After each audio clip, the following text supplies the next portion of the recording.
পয়গম্বর সুলাইমান, আমি একদা নদীর ঘাটে গোসল করতে আসলাম, এসে দেখতেছি ছোট্ট একটা বিল্ডিং সুন্দর চকচক করতেছে। পয়গম্বর সুলাইমান, ওই বিল্ডিং এর সৌন্দর্য দেখার জন্য আমি ভিতরে প্রবেশ করলাম। এমন সময় আল্লাহর একজন ফেরেশতা এই বিল্ডিং নিয়ে পানির ভিতরে চলে আসলো। হযরত সুলাইমান আলাইহিস সালাতু ওয়াস সালাম একদা সমুদ্র পথ দিয়ে তিনি ভ্রমণ করতেছে। হঠাৎ তিনি দেখলেন কোন সমুদ্রের একটা মাঝ জায়গায় পানি দ্রুত বেগে চলতেছে এবং বাতাস ওখান থেকে অনেক জোরে জোরে বয়ে যাইতেছে।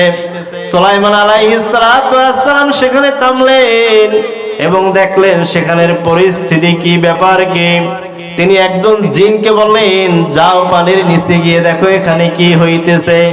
যেহেতু আল্লাহর পয়গম্বর সুলাইমানের ভাষা এবং কথা এবং তার আনুগত্য করত তাম পৃথিবীর সমস্ত মাখলুকাত, জিন পানির ভিতর চলে গেলেন, গিয়ে উঠে এসে বসলেন। ও পয়গম্বর সুলাইমান, পানির নিচে গেলাম, দেখলাম সেই পানির নিচে একটা সাদা বিল্ডিং সুন্দর চকচক করতেছে।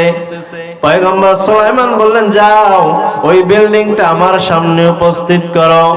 আল্লাহর রহমতে, আল্লাহর কুদরতে জিন জাতিরা ওই বিল্ডিংটা সুলাইমান আলাইহিস সালাতু ওয়াস সালামের সামনে আনলেন। সুলাইমান আলাইহিস সালাম তাকাইয়া দেখলেন বিল্ডিং এর ভিতরে কোনো জানালা নাই, কোনো দরওয়াজা নাই। সুলাইমান আলাইহিস সালাম বলেন, আয় আল্লাহ, আপনি এই বিল্ডিংটার একটা দরওয়াজা কুদরতি ভাবে খুইলা দেন।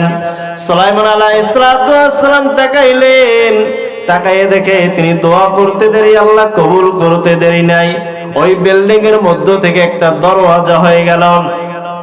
সুলাইমান আলাইহিস সালাম তাকাইয়া দেখলেন ওই বিল্ডিং এর ভিতরে আল্লাহর এক কোন বান্দা সিজদারত অবস্থায় আল্লাহর গুণকীর্তন করতেছে। পয়গম্বর সুলাইমান আলাইহিস সালাতু ওয়াস সালাম আশ্চর্য হয়ে জিজ্ঞেস করেন, এ বান্দা, তুমি কি জিন না তুমি কি ফেরেশতা? সিজদা থেকে মাথা উত্তোলন করে বললেন, ও পয়গম্বর সুলাইমান, আমি জিনও না, আমি ফেরেশতাও না, আমি আল্লাহ তাআলার একজন বান্দা। সুলাইমান আলাইহিস সালাম জিজ্ঞেস করলেন, তাহলে তুমি এখানে কিভাবে আসলা?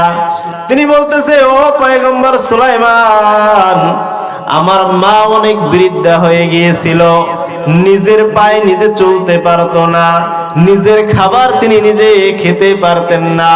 আমি আমার মাকে আদর করে খাবার খাওয়িয়ে দিতাম, আমি আমার মাকে আমার পিঠের মধ্যে নিয়ে চড়তাম, বাহিরে নিয়ে যাইতাম।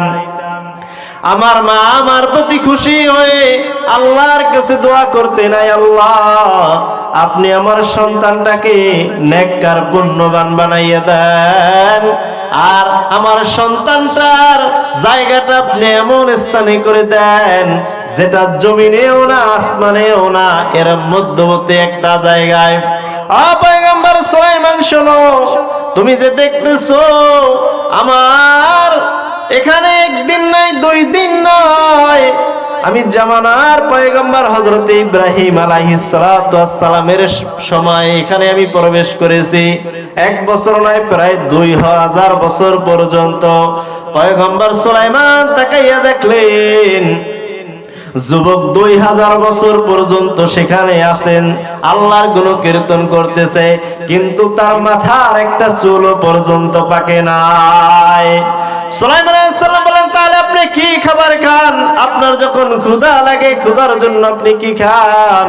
বললেন, ও পয়গম্বর সুলাইমান, শুনেন, একটা সবুজ পাখি আছে, ওই সবুজ পাখির মাথায় মানুষের মাথার মতো একটা গোল বস্তু আছে। এই পৃথিবীর মধ্যে যত ফল ফলাদি আছে, সমস্ত ফলের স্বাদ আল্লাহ তাআলা ওই বস্তুর ভিতরে দিয়ে দিয়েছে। পয়গম্বর সুলাইমান, আমি সেই ফল খেয়ে আমার ক্ষুধা নিবারণ করি। মায়ের দোয়ার কারণে আল্লাহ তাআলা তার স্থানটা এমন করে দিলেন যে পানির নিচে 2000 বছর পর্যন্ত ইবাদত বندگی করতেছে। একটা গায়ের তার মাথার পশম পর্যন্ত, চুল পর্যন্ত বাকি নাই, বরঞ্চ যেরকম ছিল সেরকমই আছে এবং আল্লাহ তাআলার গুণকীর্তন করতেছে।